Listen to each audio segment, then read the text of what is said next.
도윤이? 저 왔어요. 도윤아, 너 죽었잖아. 늦은 밤 68살 이정옥은 아들 장례를 치르고 지친 몸을 뉘었습니다. 그때 방문이 삐익 열리며 검은 정장을 입은 누군가가 들어섰죠. 엄마. 저 왔어요.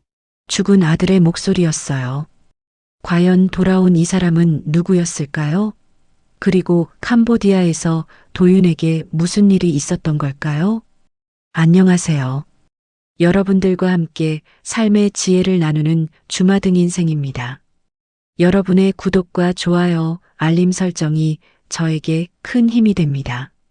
어딘가에서 저의 이야기를 듣고 계시는 여러분들의 건강과 행복을 기원해 드리겠습니다.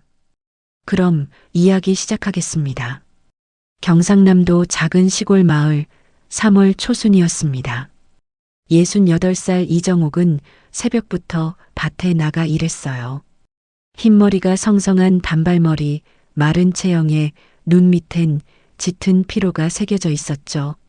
남편을 35의 여의고 혼자 농사 지으며 외아들 도윤을 키웠습니다. 32살 도윤은 정옥의 전부였어요.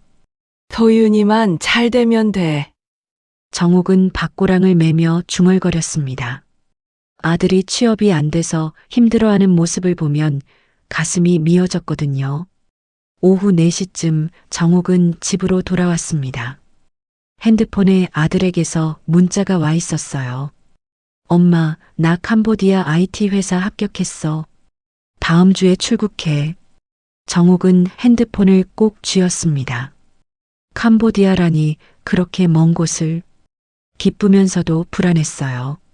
한 번도 가본 적 없는 낯선 나라로 아들이 떠난다니요. 정옥은 부엌으로 가서 김치를 꺼냈습니다. 도윤이 좋아하는 깍두기를 담가야겠다고 생각했죠. 밤늦게까지 정옥은 반찬을 만들었습니다. 손이 거칠어져도 허리가 아파도 멈출 수 없었어요. 우리 도윤이 잘 지낼 수 있을까? 정옥은 창밖을 바라보며 한숨을 쉬었습니다.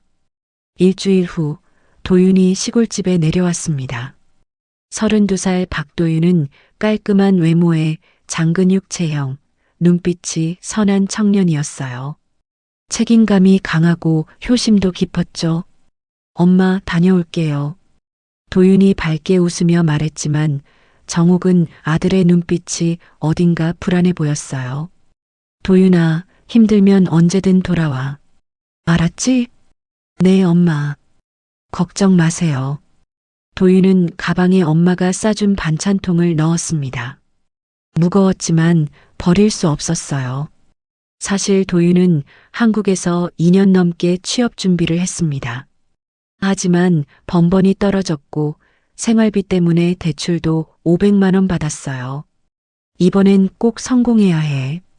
도윤은 마음속으로 다짐했습니다. 정옥은 아들을 현관까지 배웅했어요. 엄마, 제가 돈 많이 벌어올게요. 그동안 고생하셨어요. 됐다. 그냥 건강하게만 있어라. 정옥은 눈물을 참으며 손을 흔들었습니다. 차가 멀어져 가는 걸 보며 정옥은 한참을 서 있었어요. 가슴 한구석이 텅 빈 것 같았습니다. 사흘 후 도윤은 캄보디아 푸놈펜에 도착했습니다. 더운 날씨, 낯선 언어, 복잡한 거리, 모든 게 새로웠어요. 회사는 시내에 있는 중소 IT 기업이었습니다. 글로벌텍이라는 이름이었죠. 도윤은 기숙사에 짐을 풀고 엄마에게 전화를 걸었어요. 엄마, 잘 도착했어요. 여기 덥긴 한데 괜찮아요. 그래, 밥은 먹었니? 네, 먹었어요. 엄마도 건강 챙기세요. 정옥은 아들 목소리를 들으니 조금 안심이 됐습니다. 하지만 도윤은 말하지 않았어요. 회사 분위기가 뭔가 이상하다는 걸요. 첫날부터 사무실엔 직원이 별로 없었고 상사는 도윤에게 이상한 업무를 시켰습니다. 이 계좌로 돈 옮기고 이 문서는 절대 외부에 보이면 안 돼. 도윤은 고개를 끄덕였지만 석연치 않았어요. 뭔가 이상한데. 밤 기숙사로 돌아온 도윤은 노트북을 켰습니다. 회사 업무 파일을 몰래 확인해 봤죠. 그리고 깜짝 놀랐어요. 회사는 가상화폐를 이용한 불법 자금 세탁을 하고 있었습니다. 도윤은 식은땀을 흘렸어요. 이거 범죄잖아. 일주일이 지났습니다. 도윤은 회사 일을 하면서도 계속 불안했어요. 그런데 상사는 도윤에게 점점 더 깊은 업무를 맡겼습니다. 박 씨, 이번 주엔 이 프로젝트 맡아줘. 비밀 유지 철저히. 도윤은 거절하고 싶었지만 할 수 없었어요. 계약 위반하면 위약금 3천만 원을 물어야 했거든요. 어떻게 하지? 어느 날 저녁 도윤은 회사 근처 카페에 앉아 있었습니다. 그때 한 여자가 다가왔어요. 안녕하세요. 혼자 계세요? 28살 소피아였습니다. 긴 흑발에 선한 미소를 가진 캄보디아 현지 여성이었죠. 네, 저 한국 사람이에요. 한국 분이시구나. 저는 소피아예요. 여기 자주 와요. 둘은 자연스럽게 대화를 나눴습니다. 소피아는 현지 NGO 단체에서 일한다고 했어요. 도윤은 소피아에게 조금씩 마음을 열었습니다. 낯선 땅에서 만난 친구였으니까요. 소피아 씨, 혹시 이상한 회사 일하는 사람 신고하는 곳 있어요? 도윤이 조심스럽게 물었습니다. 소피아는 진지한 표정을 지었어요. 왜요? 무슨 일 있어요? 아니에요. 그냥 궁금해서요. 도윤은 더 이상 말하지 않았습니다. 하지만 소피아는 뭔가 심상치 않다고 느꼈어요. 2주가 지났습니다. 도윤은 엄마에게 자주 전화했어요. 하지만 점점 목소리가 불안해졌죠. 엄마, 저 괜찮아요. 근데 회사 분위기가 좀 이상해요. 이상해? 무슨 소리야? 아니에요. 그냥 바빠서 그래요. 정옥은 아들 목소리에서 뭔가 걱정이 느껴졌습니다.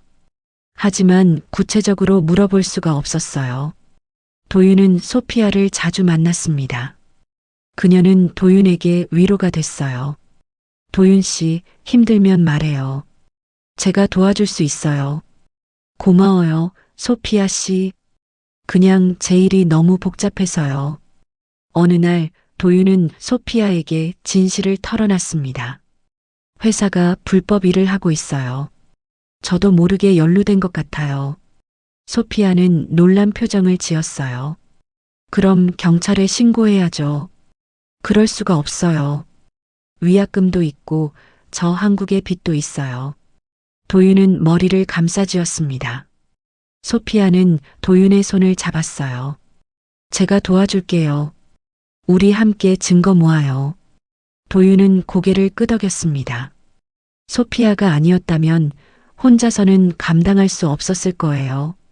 한 달이 지났습니다. 한국에선 정옥이 점점 불안해졌어요.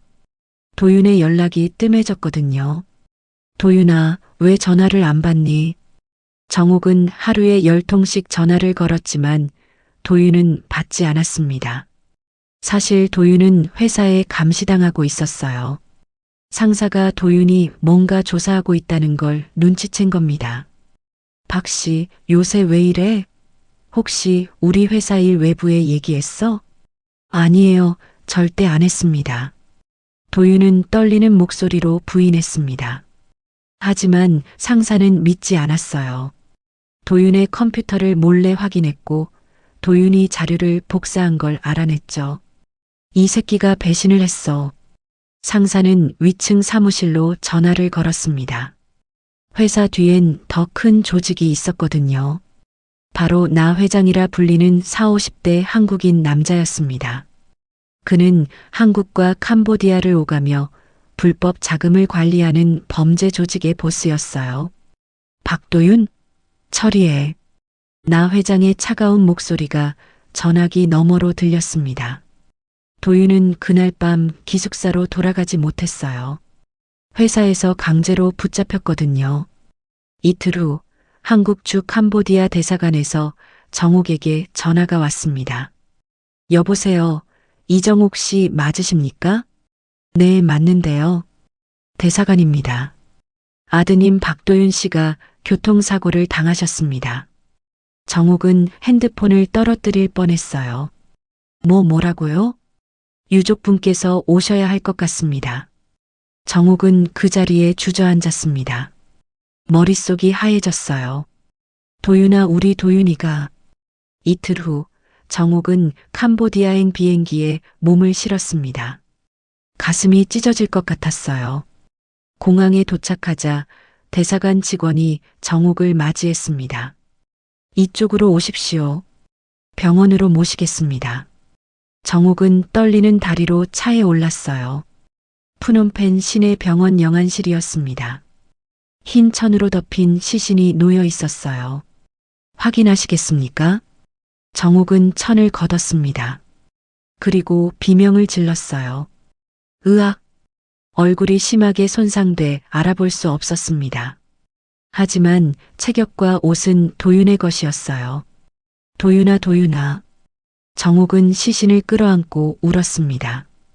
병원 상담실에서 현지 경찰이 정옥에게 설명했습니다. 교통사고로 추정됩니다. 오토바이와 충돌했다고요. 추정이요? 확실하지 않다는 거예요? 정옥이 떨리는 목소리로 물었습니다. 네, 현장이 복잡해서 정확한 조사가. 경찰은 말을 흐렸어요. 사실 현지 경찰도 이 사건이 단순 사고가 아니라는 걸 알고 있었습니다. 하지만 나 회장 조직의 압력 때문에 제대로 조사할 수 없었죠. 그럼 DNA 검사는요? 시신 확인을 제대로 해야죠. 그게 시신 상태가 안 좋아서 DNA 채취가 어렵습니다. 하지만 소지품으로 확인했습니다.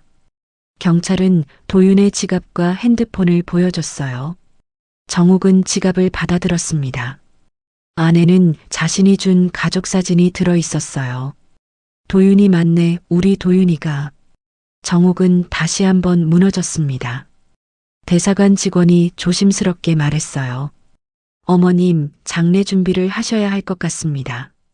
시신을 한국으로 모실지 여기서 처리하실지. 한국으로 데려가야죠. 우리 집에 데려가야죠. 정옥은 눈물을 닦으며 말했습니다. 하지만 마음 한구석엔 뭔가 찝찝한 느낌이 들었어요. 정말 저게 도윤일까? 얼굴도 제대로 확인 못했는데. 하지만 경찰도 대사관도 확실하다고 했습니다. 정옥은 믿을 수밖에 없었어요. 사흘 동안 정옥은 캄보디아에 머물렀습니다. 병원과 경찰서를 오가며 서류를 정리했어요. 하지만 죽음의 원인은 여전히 모호했습니다. 교통사고로 추정. 경찰은 그 말만 반복했어요. 정옥은 현지 경찰의 태도가 이상했습니다. 뭔가 숨기는 것 같았거든요. 제대로 조사 안 하는 거 아니에요? 왜 이렇게 대충 넘어가려고 하는 거예요? 어머님, 진정하세요. 저희도 최선을 다하고 있습니다. 경찰은 차갑게 대답했습니다. 정옥은 답답했어요. 아들이 죽었는데 아무도 제대로 조사하지 않는 것 같았죠. 대사관 직원도 별 도움이 안 됐습니다. 저희가 할 수 있는 건 한계가 있습니다. 현지 경찰 수사를 기다리셔야 해요. 정옥은 혼자였습니다. 낯선 나라에서 아들의 죽음 앞에 홀로 서 있었어요. 밤, 호텔방에서 정옥은 천장을 바라보며 울었습니다. 도윤아, 엄마가 뭘 잘못했니? 왜 너를 혼자 보냈을까? 나흘째 되는 날, 정옥은 도윤이 살던 기숙사를 찾아갔습니다. 회사 측은 처음엔 거절했지만 정옥이 강하게 요구하자 어쩔 수 없이 허락했어요.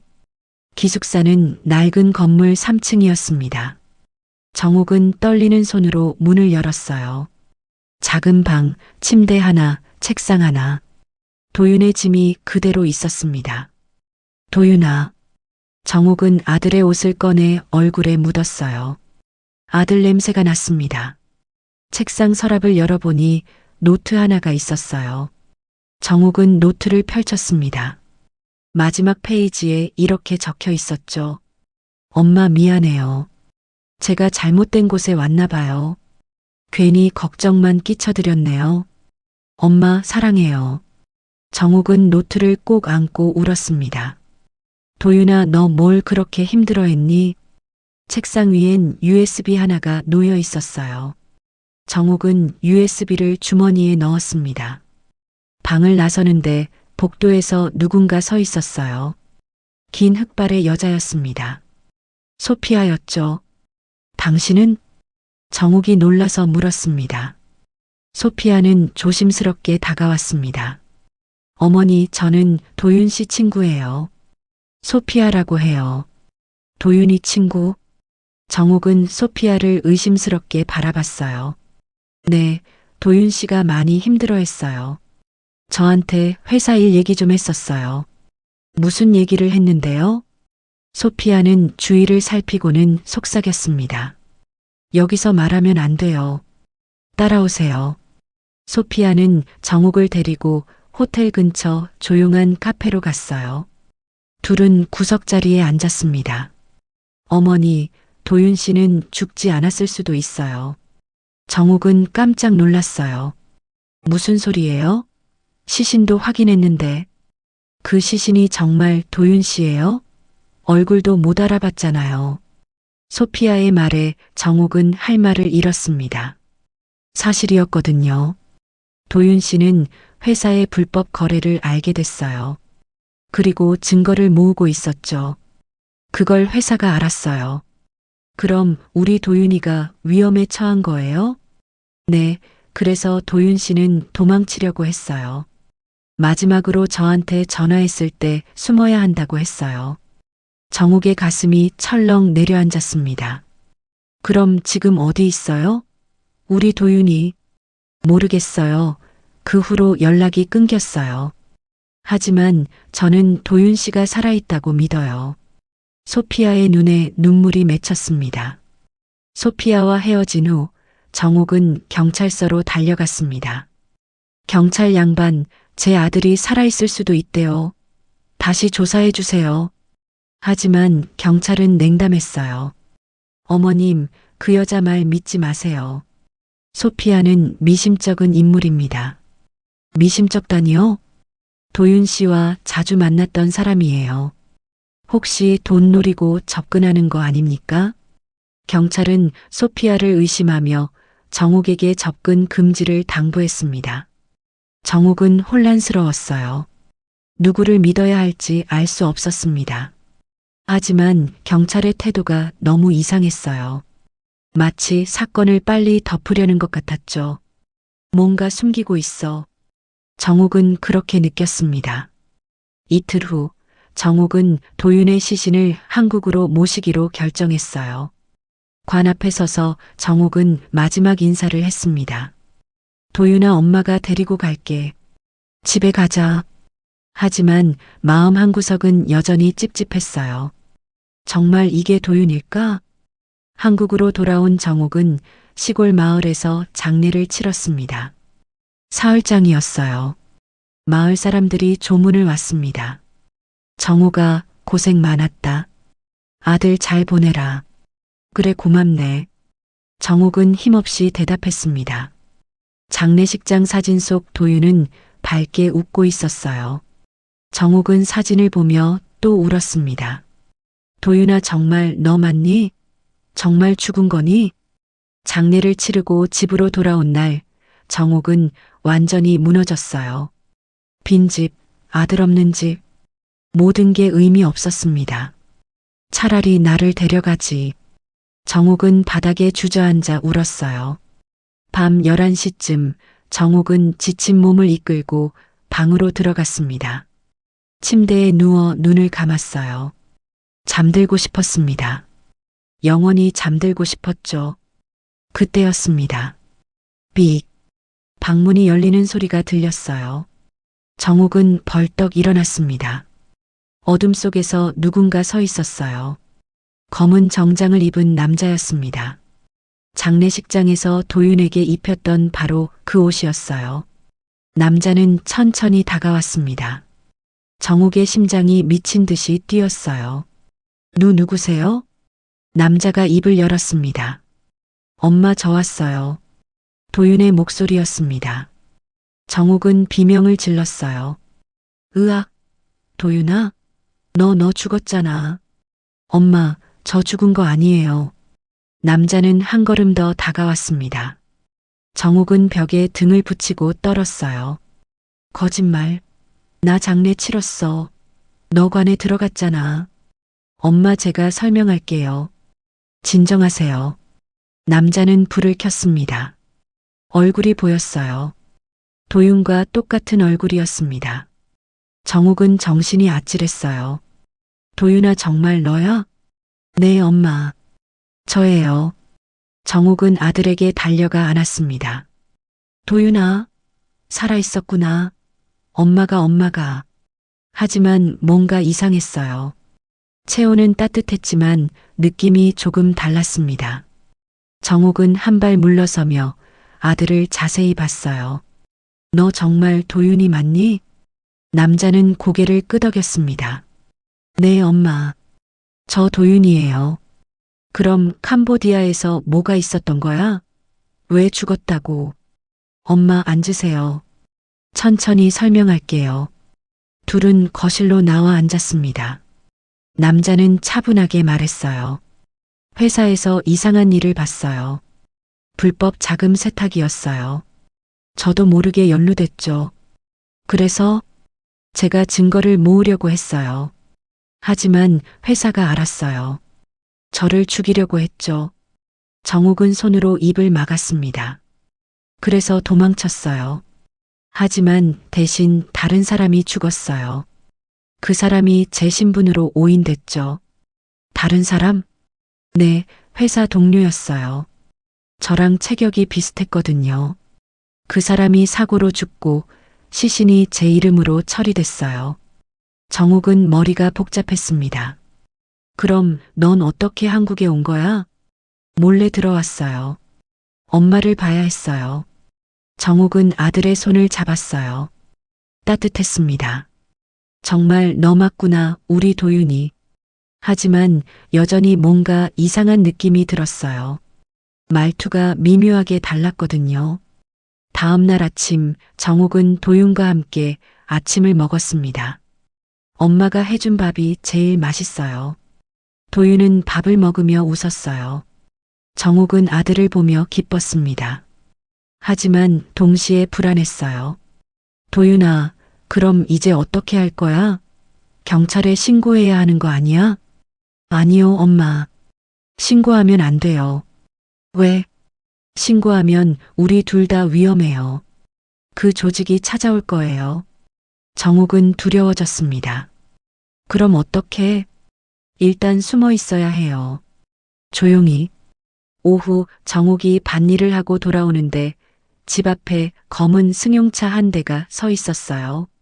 정욱은 심장이 쿵 내려앉았습니다. 누구지? 차 안엔 2명의 남자가 앉아 있었어요. 선글라스를 낀 40대 남자들이었습니다. 정욱이 다가가자 차는 천천히 떠났어요. 하지만 메시지는 분명했습니다. 우리가 너희를 지켜보고 있다는 경고였죠. 정욱은 급히 집으로 들어갔습니다. 도윤아, 밖에 이상한 차가 있었어. 하지만 도윤은 침착했어요. 괜찮아요, 엄마. 제가 지킬게요. 정욱은 아들을 안심시켰지만 마음은 불안으로 가득 찼습니다. 사흘이 지났습니다. 정욱은 도윤과 함께 집에 숨어 지냈어요. 밖에 나가지도 않았습니다. 하지만 뭔가 이상했어요. 도윤의 행동이 조금씩 달랐거든요. 예전 도윤은 아침에 일찍 일어났는데 이 사람은 늦게까지 잤습니다. 좋아하는 음식도 달랐어요. 내가 예민한 건가? 정욱은 고개를 저었습니다. 어느 날 저녁 도윤은 정욱에게 말했어요. 엄마, 제가 진실을 말씀드릴게요. 정욱은 긴장했습니다. 뭔데? 제가 사실 박도윤이 아니에요. 정욱은 숨이 멎는 것 같았어요. 뭐라고? 저는 도윤 씨의 회사 동료였어요. 이름은 강민준이에요. 정욱은 뒤로 물러섰습니다. 그럼 너는 누구야? 왜 우리 집에 온 거야? 강민준은 고개를 숙였어요. 도윤 씨가 저한테 부탁했어요. 혹시 제가 죽으면 제 어머니를 보호해 달라고요. 정욱은 눈물이 났습니다. 그럼 우리 도윤이는 어디 있어? 모르겠어요. 그날 밤 도윤 씨는 실종됐어요. 강민주는 천천히 설명했습니다. 저는 도윤 씨와 같은 회사에서 일했어요. 캄보디아 현지인이 아니라 한국 사람이에요. 정욱은 강민준을 뚫어지게 쳐다봤어요. 왜 우리 도윤이 행세를 한 거야? 도윤 씨가 제게 부탁했어요. 만약 제가 사라지면 제 어머니를 지켜달라고요. 그래서 죽은 척한 거야? 아니요. 제가 진짜 사고를 당했어요. 차에 치여서 죽을 뻔했죠. 그런데 회사 사람들이 제 시신을 도윤 씨 이름으로 처리했어요.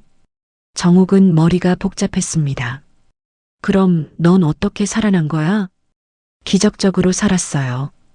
병원에서 깨어났는데 제 신분이 도윤 씨로 바뀌어 있었어요. 강민주는 눈물을 흘렸어요. 저도 처음엔 이해할 수 없었어요. 하지만 도윤 씨의 부탁이 생각났어요. 그래서 한국으로 와서 어머니를 지키려고 했습니다. 정욱은 주저앉았습니다. 그럼 우리 도윤이는 어디 있는 거야? 모릅니다. 하지만 살아계실 거예요. 도윤 씨는 똑똑한 분이니까요. 정욱은 강민준을 믿을 수 없었습니다. 증거가 있어? 내 말을 어떻게 믿어? 강민준은 주머니에서 도윤의 노트를 꺼냈어요. 이거 기숙사에서 가져왔어요. 도윤 씨가 제게 남긴 거예요. 노트 마지막 장엔 이렇게 적혀 있었습니다. 민준아, 내가 사라지면 엄마를 부탁해. 엄마한테 진실을 말해줘. 정욱은 노트를 보고 울었어요. 도윤아, 너 왜 이렇게까지? 강민준도 눈물을 흘렸습니다. 도윤 씨는 마지막까지 어머니 걱정만 했어요. 엄마가 혼자 계신데 내가 죽으면 어떡하냐고요. 정욱은 가슴이 미어졌습니다. 그럼 넌 왜 도움을 준 거야? 너도 위험한데. 도윤 씨가 저를 구해줬어요. 예전에 제가 회사에서 실수했을 때 도윤 씨가 대신 책임져 줬거든요. 그 은혜를 갚고 싶었어요. 강민주는 진심이었습니다. 정욱은 그의 손을 잡았어요. 고맙네, 우리 도윤이를 위해서. 하지만 여전히 불안했어요. 진짜 도윤은 어디 있을까? 그날 밤 집 밖에서 소리가 났습니다. 정욱과 강민주는 창문으로 밖을 봤어요. 검은 승용차 2대가 집 앞에 섰습니다. 남자 4명이 내렸어요. 큰일 났어요. 저들이 찾아온 거예요. 강민준이 긴장한 목소리로 말했습니다. 누구야, 저들? 회사 사람들이에요. 조직원들이죠. 정욱은 두려웠습니다. 어떻게? 일단 숨어요. 둘은 뒷문으로 도망쳤습니다. 하지만 남자들은 이미 집을 포위하고 있었어요. 이정욱, 나와. 한 남자가 소리쳤습니다. 정욱과 강민주는 창고로 숨었어요. 어두운 창고 안 둘은 숨을 죽였습니다. 발소리가 가까워졌습니다. 여기 있을 거야. 찾아. 남자들이 창고 문을 열었어요. 바로 그때 밖에서 사이렌 소리가 들렸습니다. 경찰이다. 도망쳐. 남자들은 황급히 도망갔어요. 정욱과 강민주는 안도의 한숨을 쉬었습니다. 경찰차가 집 앞에 섰습니다. 하지만 경찰이 아니었어요. 소피아였습니다. 어머니, 괜찮으세요? 소피아가 달려왔어요. 소피아, 너 어떻게 해? 제가 경찰에 신고했어요. 어머니가 위험하다는 걸 알았거든요. 정욱은 소피아를 안았습니다. 고맙다, 정말 고맙네. 소피아는 강민준을 봤어요. 당신은 강민준 씨? 네, 맞습니다. 도윤 씨가 말씀하셨어요. 민준 씨가 착한 사람이라고. 소피아는 강민준에게 손을 내밀었습니다. 저는 소피아예요. 도윤 씨 친구죠. 강민준도 악수했어요.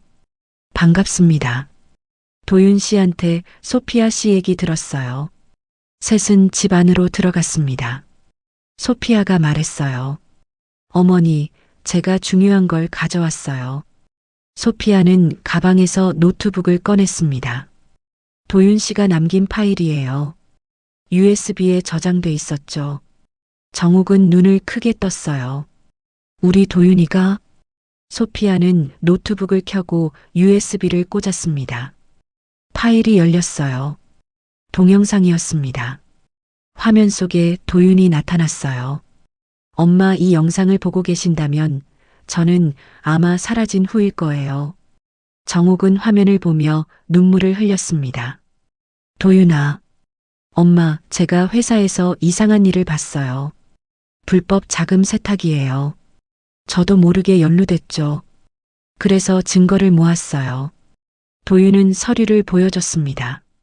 이 회사는 나 회장이라는 사람이 운영해요. 한국과 캄보디아를 오가며 범죄를 저지르죠. 정욱은 떨렸어요. 나 회장이 저를 제거하려고 해요. 그래서 도망칠 거예요. 하지만 엄마, 저 꼭 돌아갈게요. 도윤은 울먹이며 말했습니다. 엄마, 사랑해요. 저 때문에 힘드셨죠? 미안해요. 하지만 꼭 다시 만날 거예요. 약속해요. 영상이 끝났습니다. 정욱은 화면을 쓰다듬으며 울었어요. 도윤아, 우리 도윤이. 소피아가 말했어요. 어머니, 도윤 씨는 살아계세요. 저 믿어요. 강민준이 말했습니다. 이 증거를 경찰에 넘겨야 해요. 그래야 조직을 잡을 수 있어요. 하지만 현지 경찰은 믿을 수 없어요. 그들도 매수됐거든요. 소피아가 걱정스럽게 말했습니다. 그럼 한국 경찰은요? 국제공조로 수사할 수 있지 않을까요? 강민준이 제안했어요. 좋은 생각이에요. 하지만 시간이 걸릴 거예요. 그때 창밖으로 다시 검은 차가 보였습니다. 또 왔어요. 소피아가 소리쳤어요. 이번엔 차가 세 대였습니다. 남자들이 우르르 내렸어요. 이번엔 진짜 위험해요. 도망쳐야 해요. 강민준이 정욱의 손을 잡았습니다. 셋은 뒷문으로 도망쳤어요. 남자들이 집 안으로 들어왔습니다. 찾아. 다 잡아. 정욱, 강민준, 소피아는 밭을 가로질러 마을 창고로 숨었습니다. 숨을 죽이며 기다렸어요. 발소리가 점점 가까워졌습니다. 창고 안은 칠흑 같았습니다. 정욱은 떨리는 손으로 강민준의 옷을 잡았어요. 우리 어떡해. 괜찮아요, 어머니. 제가 지킬게요. 강민준은 창고 문틈으로 밖을 살폈습니다. 남자들이 창고 쪽으로 오고 있었어요. 여기 확인해봐. 바로 그때 소피아가 핸드폰을 꺼냈습니다. 제가 경찰에 위치 전송했어요. 곧 올 거예요. 하지만 경찰이 오기 전에 남자들이 창고 문을 열었습니다. 나와. 남자 하나가 소리쳤어요. 강민준이 앞으로 나섰습니다. 저만 데려가세요. 이분들은 아무 상관 없어요. 닥쳐. 다 데려간다. 남자가 강민준을 밀쳤어요. 정욱이 소리쳤습니다. 우리 아들, 우리 도윤이 어디 있어? 말해. 남자는 비웃었어요. 도윤? 그 새끼 이미 죽었을 거야. 정욱은 무너졌습니다. 안 돼. 바로 그때 사이렌 소리가 들렸어요. 이번엔 진짜 경찰이었습니다. 경찰이다. 손들어. 남자들은 도망치려 했지만 이미 포위당했어요. 정욱, 강민준, 소피아는 구조됐습니다. 경찰서에서 정욱은 진술했습니다. 제 아들이 캄보디아에서 실종됐어요. 회사가 범죄 조직이었고 아들이 증거를 가지고 있었어요. 경찰은 진지하게 들었습니다. 도윤 씨가 남긴 USB 파일을 넘겨주시겠습니까? 네, 여기 있어요. 소피아가 USB를 건넸어요. 경찰은 파일을 확인하고 놀랐습니다. 이거 대단한데요. 국제범죄 조직 증거예요. 바로 수사 들어가겠습니다. 한국 경찰은 즉시 캄보디아 경찰과 국제 공조를 시작했어요. 나 회장 조직을 일망타진하기 위한 작전이었습니다. 이틀 후 대대적인 검거 작전이 시작됐어요. 캄보디아 푸놈펜 회사 건물이 포위됐습니다. 경찰 수십 명이 들이닥쳤죠. 꼼짝 마. 다 체포한다. 나 회장과 조직원들이 체포됐습니다. 한국에서도 연결된 조직원들이 검거됐어요. 정욱은 뉴스를 보며 안도했습니다. 잡혔구나, 드디어. 하지만 여전히 도윤의 행방은 알 수 없었어요. 일주일 후 캄보디아 경찰에서 연락이 왔습니다. 이정욱 씨, 중요한 소식이 있습니다. 무슨 소식인데요?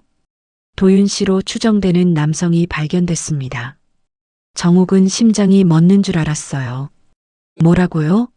어디서요? 푸놈펜에서 80km 떨어진 산속 마을에서요. 한 달 전에 구조됐는데 신원 확인이 안 돼서 병원에 계셨대요. 지금 어디 있어요? 푸놈펜 중앙병원입니다. 확인하러 오시겠습니까? 정욱은 울먹였어요. 네, 바로 갈게요. 정욱은 강민준과 소피아에게 말했습니다. 도윤이를 찾았대요. 캄보디아에 있대요. 정말요? 소피아가 기뻐했어요. 같이 가요, 어머니. 셋은 즉시 캄보디아행 비행기표를 예약했습니다. 이틀 후 푸놈펜에 도착했어요. 정욱의 손은 떨렸습니다. 정말 도윤일까? 혹시 또 실망하는 건 아닐까? 푸놈펜 중앙병원 3층이었습니다. 정욱은 떨리는 다리로 병실 문 앞에 섰어요. 여기에요. 간호사가 문을 열었습니다. 침대에 누워있는 남자가 보였어요. 마른 체형, 수염이 덥수룩하게 자란 얼굴. 하지만 눈빛은 도윤이었습니다. 도윤아. 정욱이 떨리는 목소리로 불렀어요. 남자가 고개를 돌렸습니다. 엄마. 도윤의 목소리였어요. 정욱은 침대로 달려가 아들을 끌어안았습니다. 도윤아, 도윤아, 살아있었구나. 엄마 정말 엄마야? 도윤도 엄마를 안았어요. 둘은 한참을 울었습니다. 소피아와 강민준도 눈물을 흘렸어요. 의사가 설명했습니다. 이분은 한 달 전 산속 마을에서 발견됐어요. 심한 부상과 탈진 상태였죠. 기억도 일부 잃으셨고요. 기억을? 네, 하지만 최근 회복하고 계세요. 정욱은 아들의 손을 꼭 잡았어요. 괜찮아. 이제 괜찮아. 엄마가 데리고 갈게. 도윤은 천천히 이야기했습니다. 그날 밤 회사 사람들이 저를 쫓아왔어요. 도윤의 목소리는 떨렸어요. 저는 차를 타고 도망쳤어요. 하지만 그들도 따라왔죠. 차가 추돌할 뻔했어요. 정욱은 아들의 손을 쓰다듬었습니다. 그래서 저는 차를 버리고 정글로 도망쳤어요. 밤새 걸었죠. 며칠을 걸었어요. 도윤아. 어느 마을에 도착했는데 그때 쓰러졌어요. 마을 사람들이 구해줬죠. 도윤은 눈물을 흘렸습니다. 하지만 기억이 안 났어요. 제가 누군지도 엄마가 누군지도. 괜찮아. 이제 괜찮아. 정욱은 아들을 안았어요. 강민준이 말했습니다. 도윤 씨, 저 강민준이에요. 기억나세요? 도윤은 강민준을 봤어요. 민준 형 맞죠? 네, 맞아요. 형이 엄마를 지켜줬다고 들었어요. 고마워요. 강민준도 눈물을 흘렸습니다. 당연한 거죠. 도윤 씨 부탁이었으니까요. 소피아가 앞으로 나왔습니다. 도윤 씨, 저예요. 소피아. 도윤은 소피아를 봤어요. 소피아 정말 고마워요. 엄마 도와줘서 저도 도윤 씨가 살아계셔서 기뻐요. 소피아는 울먹였습니다. 의사가 말했어요. 환자분은 아직 회복 중이에요. 일주일 정도 더 입원해야 할 것 같습니다. 네, 알겠습니다. 정욱은 병실에 남았어요. 아들 곁을 떠날 수 없었거든요. 밤, 도윤이 조용히 말했습니다. 엄마, 제가 USB 남긴 거 봤어요? 응, 봤어. 조직 잡혔어요? 응, 다 잡혔어. 경찰이 일망타진했어. 도윤은 안도의 한숨을 쉬었어요. 다행이다. 이제 안전한 거죠? 그래, 이제 괜찮아. 정욱은 아들의 이마에 입 맞췄습니다. 엄마, 정말 미안해요. 걱정 많이 끼쳐드렸죠? 아니야. 살아있는 것만으로도 감사해. 일주일 후, 도윤은 퇴원했습니다. 정욱, 도윤, 강민준, 소피아는 함께 공항으로 향했어요. 한국행 비행기에 탑승하기 전 소피아가 말했습니다. 저는 여기 남을게요. 제 일이 있으니까요. 소피아 씨, 정말 고마웠어요. 도윤이 소피아의 손을 잡았어요. 천만에요. 나중에 한국 놀러 갈게요. 꼭 오세요. 제가 안내할게요. 소피아는 환하게 웃었습니다.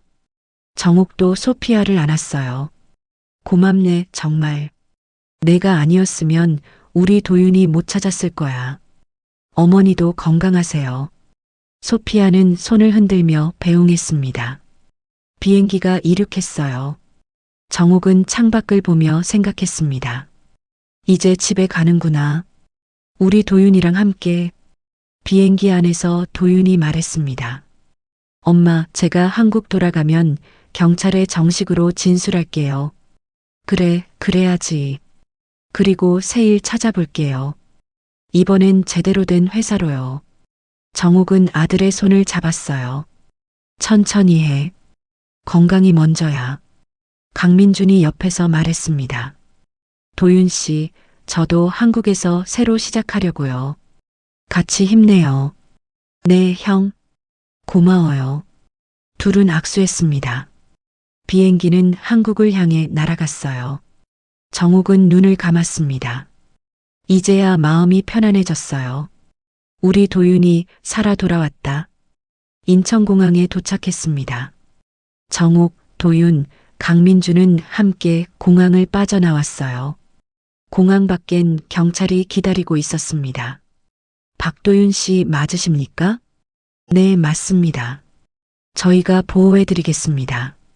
재판 때까지 안전하게 지낼 수 있도록요. 감사합니다. 경찰차를 타고 집으로 향했습니다. 시골집이 보였어요. 정욱의 집, 도윤이 자란 집이었습니다. 엄마, 집이다.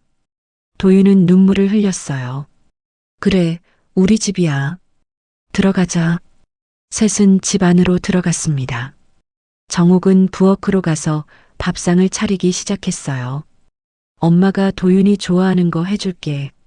잠깐만 기다려. 도윤과 강민주는 거실에 앉았습니다. 형, 정말 고마워요.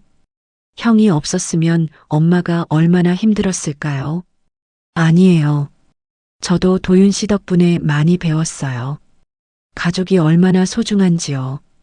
둘은 웃었습니다. 밥상이 차려졌어요. 정욱, 도윤, 강민주는 함께 밥을 먹었습니다. 많이 먹어라, 도윤아. 네, 엄마. 정말 맛있어요.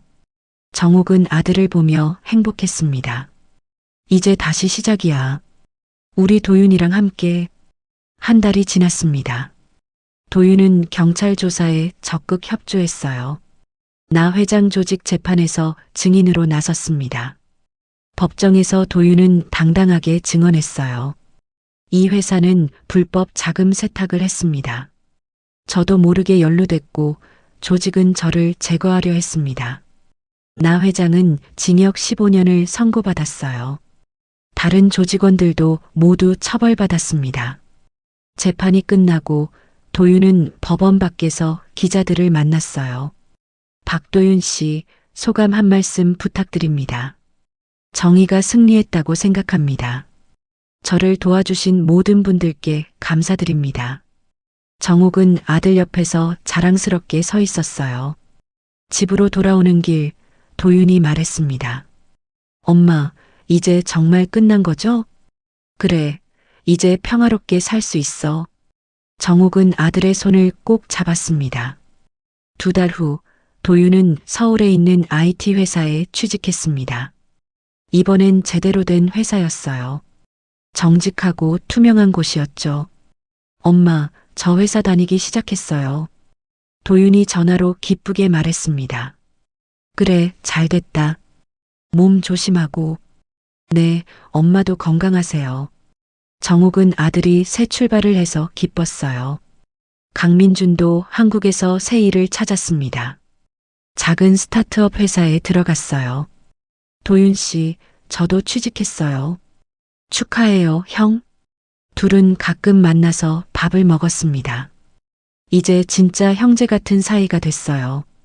어느 토요일 도윤과 강민주는 함께 시골집에 내려갔습니다. 엄마 왔어요. 왔니? 민준이도 같이 왔구나. 정옥은 반갑게 맞았어요. 셋은 함께 저녁을 먹었습니다. 따뜻한 시간이었어요. 3달 후 캄보디아에서 소피아가 한국에 왔습니다. 소피아 씨, 도윤이 공항에서 소피아를 맞이했어요.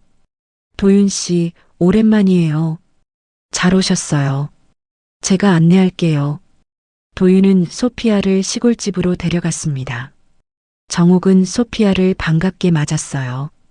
어서 와요, 소피아. 밥 먹었어요? 아니요, 아직이에요. 그럼 같이 먹어요. 정옥은 푸짐한 밥상을 차렸습니다. 도윤, 소피아, 강민준, 정옥 4사람이 함께 식탁에 앉았어요. 이렇게 다 같이 모이니까 좋네요. 소피아가 웃으며 말했습니다.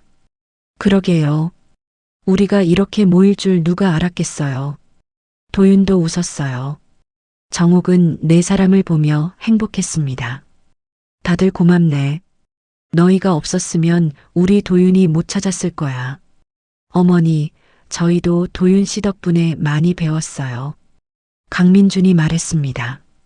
일주일 후 소피아는 한국 구경을 하고 캄보디아로 돌아갔습니다. 공항에서 작별 인사를 나눴어요. 소피아 씨, 또 놀러 오세요. 네, 꼭요.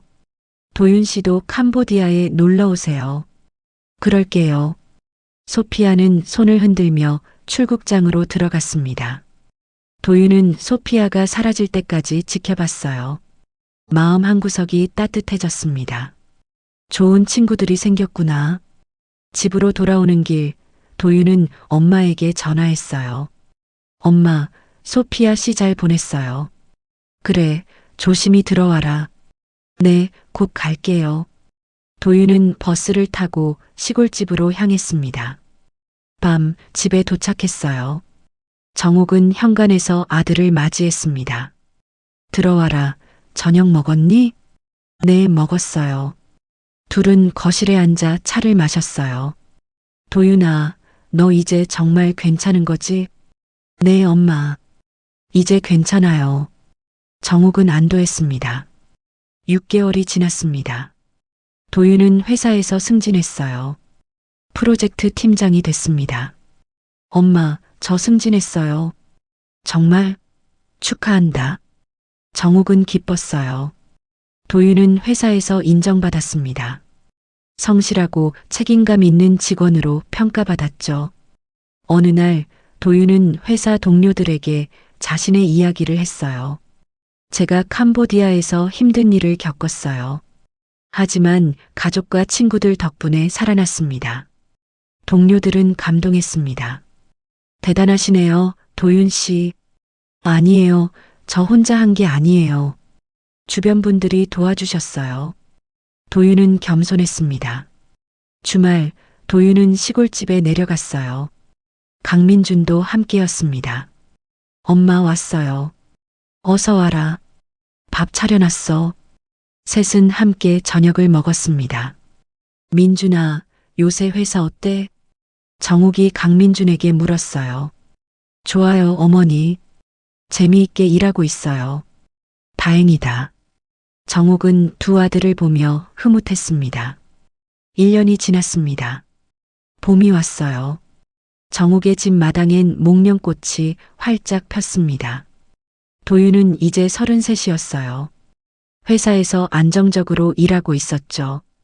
강민주는 이제 정욱에게 진짜 아들 같은 존재였습니다. 자주 시골집에 내려와서 농사일도 도와줬어요.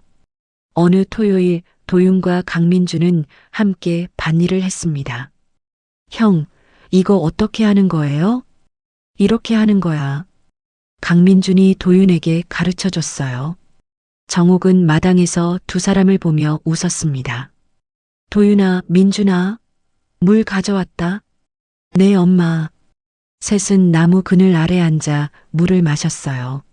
엄마, 올해 농사 잘 될 것 같아요. 그러게.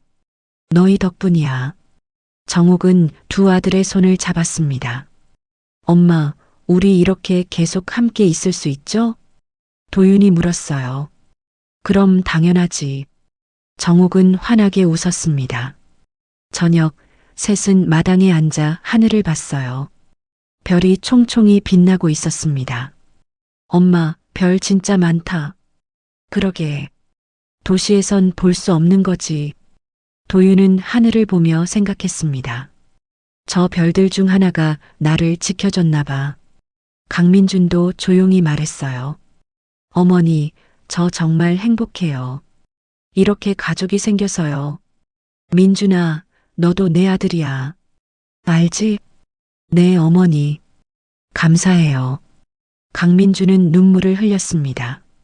정욱은 두 아들을 양쪽에서 안았어요. 우리 셋이서 행복하게 살자. 알았지? 네, 엄마. 네, 어머니. 별빛 아래 세 사람은 행복하게 앉아 있었습니다. 2년 후 어느 봄날이었습니다. 정욱의 집 마당엔 꽃들이 만발했어요. 목련, 개나리, 진달래가 화사하게 피어 있었습니다. 도윤은 이제 35이었어요. 회사에서 부장으로 승진했습니다. 강민준도 자신의 사업을 시작했어요. 작지만 안정적인 회사였죠. 소피아는 가끔 한국을 방문했습니다. 도윤과 좋은 친구로 지냈어요. 어느 일요일 도윤, 강민준, 소피아, 정욱 네 사람이 마당에 모였습니다. 다 같이 사진 찍어요. 소피아가 핸드폰을 꺼냈어요. 네 사람은 나란히 서서 웃었습니다. 하나, 둘, 셋. 찰칵. 사진이 찍혔어요. 모두의 얼굴엔 행복한 미소가 가득했습니다. 정욱은 사진을 보며 말했어요. 우리 정말 기적 같은 시간을 보냈네. 그러게요, 엄마. 도윤이 엄마를 안았습니다. 엄마 사랑해요. 저 살아 돌아와서 다행이죠? 그럼 당연하지. 내가 살아있는 게 엄마한텐 가장 큰 선물이야. 정욱은 아들을 꼭 안았어요. 햇살이 따사롭게 내리쬐는 마당에서 네 사람은 함께 웃었습니다. 정욱은 하늘을 올려다봤어요. 여보, 우리 도윤이 무사히 돌아왔어요. 감사해요. 바람이 부드럽게 불어왔습니다. 목련꽃잎이 바람에 흩날렸어요. 정욱은 생각했습니다. 세상은 때때로 잔혹하지만 기적은 항상 누군가의 사랑을 향해 돌아온다. 정욱은 미소 지으며 아이들을 바라봤습니다. 도윤, 강민준, 소피아. 세 사람 모두 정욱에겐 소중한 가족이었어요. 우리 이제 저녁 먹을까? 네, 엄마. 네 사람은 손을 잡고 집 안으로 들어갔습니다. 문이 닫히고 따뜻한 저녁이 시작됐어요. 그렇게 그들의 이야기는 행복하게 끝났습니다. 재미있게 보셨나요? 만약 여러분이 정욱 어머니였다면 어떻게 하셨을까요? 죽은 줄 알았던 아들이 돌아온다면 믿으셨을까요? 인생 선배님들의 삶의 지혜를 들려주세요. 댓글로 의견 남겨주시면 큰 도움이 됩니다. 그럼 다음에도 더욱 재미있는 사연으로 돌아오겠습니다. 감사합니다.